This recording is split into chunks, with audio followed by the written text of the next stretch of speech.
दूसरों को बदलने में अपना जीवन बर्बाद ना करें। प्रेरणादायक कहानी। बहुत समय पहले की बात है। गंगा नदी के किनारे एक पीपल का पेड़ था। पहाड़ों से उतरती गंगा अपने पूरे वेग से बह रही थी। अचानक पेड़ से दो पत्ते नदी में आकर गिर गए। एक पत्ता तिरछा गिरा और एक पत्ता सीधा गिरा। जो पत्ता तिरछा गिरा था वो जीत पर अड़ गया और कहने लगा कि आज चाहे जो हो जाए मैं इस नदी को रोक कर ही रहूँगा। चाहे मेरे प्राण ही क्यों न चले जाए, मैं इसे आगे नहीं बढ़ने दूंगा। वह पत्ता जोर जोर से चिल्लाने लगा कि रुक जा गंगा, मैं तुझे आगे नहीं जाने दूंगा। पर नदी तो बहती ही जा रही थी। नदी को तो पता ही नहीं था कि कोई पत्ता उसे रोकने का प्रयास कर रहा है। इधर पत्ते की जान पर बन आई थी। वह लगातार संघर्ष कर रहा था।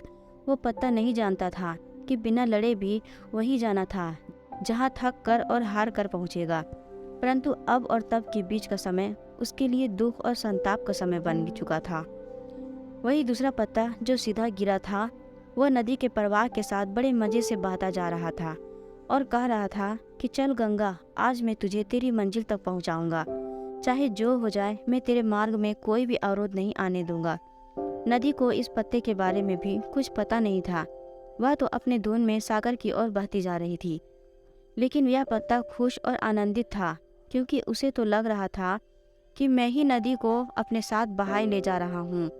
तिरछे पत्ते की तरह सीधे पत्ते को भी यह नहीं पता था कि चाहे वो नदी का साथ दे या नहीं दे, नदी तो वहीं पहुँचेगी जहाँ उसे जाना है। पर अब और तब के बीच का समय उसके लिए आनंद का समय बन चुका था। जो पत्ता नदी से लड़ रहा था उसकी जीत का कोई उपाय नहीं था, और जो पत्ता नदी के साथ बहता जा रहा था उसकी हार का कोई उपाय नहीं था।